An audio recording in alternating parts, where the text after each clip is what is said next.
ओम नमः शिवाय। श्री शिव महापुराण वायव्य संहिता उत्तरार्ध अध्याय 12 पंचाक्षर मंत्र। श्री कृष्ण बोल्या, हे महर्षि, हवे कृपा करीने पंचाक्षर मंत्रनो महिमा संभळावो। उपमन्यु बोल्या, हे श्री कृष्ण, वेदों तथा दिव्य शास्त्रों में ओंकारनी साथे षडाक्षर मंत्रनो महिमा आप्यो छे। आ मंत्र भक्तोनी सर्व कामनाओ पूर्ण करे छे। एना अक्षर तो थोड़ा ज छे, वेदोना सार रूप छे। एनाथी अर्थनी सिद्धि थाय छे, मुक्ति आपे छे, सर्व सिद्धि प्रदाता छे, मनोरंजक तथा परथी पण पर छे। आज मंत्रनु ओम नमः शिवाय एवं उच्चारण करता रहेवुं। सर्व विद्याओनु बीज तथा मुख्य एक ज मंत्र छे। घणो ज सूक्ष्म तथा घणा महिमावाळो छे। त्रणेय गुणोथी पर, सर्वज्ञ समर्थ ब्रह्म आ एकाक्षर ओम स्थित छे। ईशान वगैरे सूक्ष्म ब्रह्मांड नमः शिवाय आ मंत्रना अव्यक्त रूपथी रहे छे।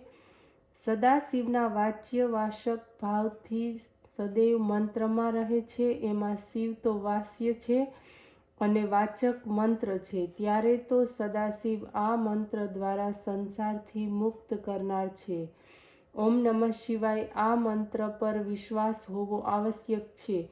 जे कोई आना उपर विश्वास करतो नथी ते नरकनो अधिकारी छे। एमां 7 करोड़ मंत्र छे तेमज असंख्य उपमंत्र छे। आ तो एक सूत्रमां अनेक मणिओना जेवुं छे।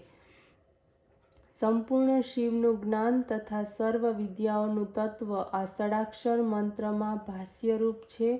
અન્ય ઘણા જ શાસ્ત્રોની આવા પુરુષને કોઈ આવશ્યકતા નથી જેના હૃદયમાં ઓમ નમઃ શિવાય મહામંત્ર વ્યાપી ચૂક્યો છે।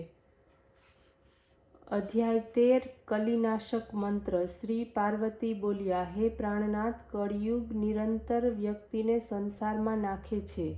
એમાં પાપરૂપ અંધકાર ફેલાય છે, ધર્મથી વિમુક્તા પ્રાપ્ત થાય છે, વર્ણાશ્રમ ધર્મ આચાર સર્વ નાશ પામે છે, કોઈનો પણ અધિકાર નિશ્ચિત થતો નથી, ગુરુ તેમજ શિષ્યોની મર્યાદા પણ નાશ પામે છે।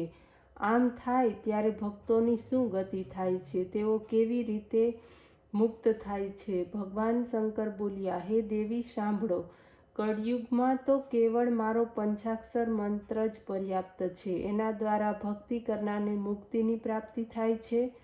મન વાણી શરીરથી પાપ આચરનારું કૃતજ્ઞ નિર્દયી કુટિલાત્મક પુરુષ પણ પંચાક્ષર મંત્રથી જ શીઘ્ર ભવસાગર તરી જાય છે।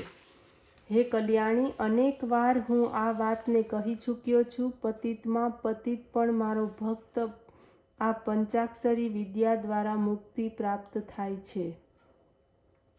શ્રી પાર્વતી બોલ્યા, હે દેવ, પતિ તો અધમ ધર્મ કરે છે, તેથી તે નરકના અધિકારી છે। પછી તે કેવી રીતે વિદ્યા દ્વારા મુક્ત થાય છે? મહેશ્વર બોલ્યા, હે કલ્યાણી, પતિત પુરુષ જો પંચાક્ષર મંત્ર છોડીને અન્ય મંત્રોથી પણ જો મારું પૂજન કરે છે તો એને નરકગામી થવું પડે છે। કેવળ જળ પવનના આહારથી અનેક વ્રત તપ કરનારો માનવ મારો લોક પ્રાપ્ત કરી શકતો નથી। એક જ વાર પંચાક્ષર મંત્ર જપ કરનાર શીઘ્ર જ મારા લોકને મેળવી લે છે। પંચાક્ષર મંત્રના કરોડમાં અંશ બરાબર પણ તપ, યજ્ઞ, વ્રત, નિયમ વગેરે સાધન ક્યારેય થતા નથી, તેથી સર્વોત્તમ મંત્ર છે। મહર્ષિ લોકો આ મંત્રના પ્રભાવથી સ્વધર્માચરણ કરે છે। પ્રલયના સમયે સર્વ સ્થાવર જંગમ પદાર્થોનો નાશ થયો, એ સમયે હું જ એકમાત્ર રહું છું।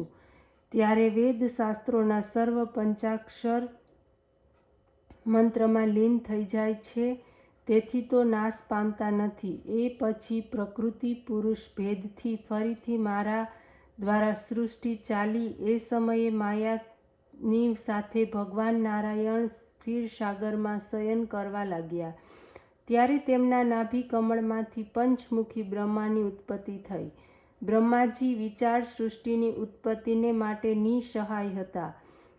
અશક્તિમાન હતા. પછી પણ મારી કૃપાથી મન દ્વારા 10 ઋષિ ઉત્પન્ન કરીને પ્રાર્થના કરવા લાગ્યા. ત્યારે મેં 5 મુખો ધારણ કરીને બ્રહ્માની સામે પ્રગટ થઈને આ 5 અક્ષર સંભળાવ્યા.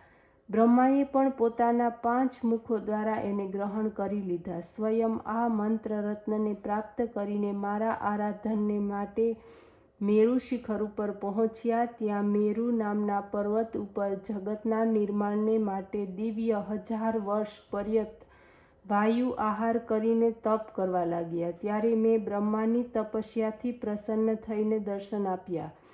જગત રચના માટે ફરી મેં મંત્રનો ઉપદેશ કર્યો. એ મંત્રના પ્રભાવથી ઋષિઓએ દેવ માનવ બધાની સૃષ્ટિ રચી.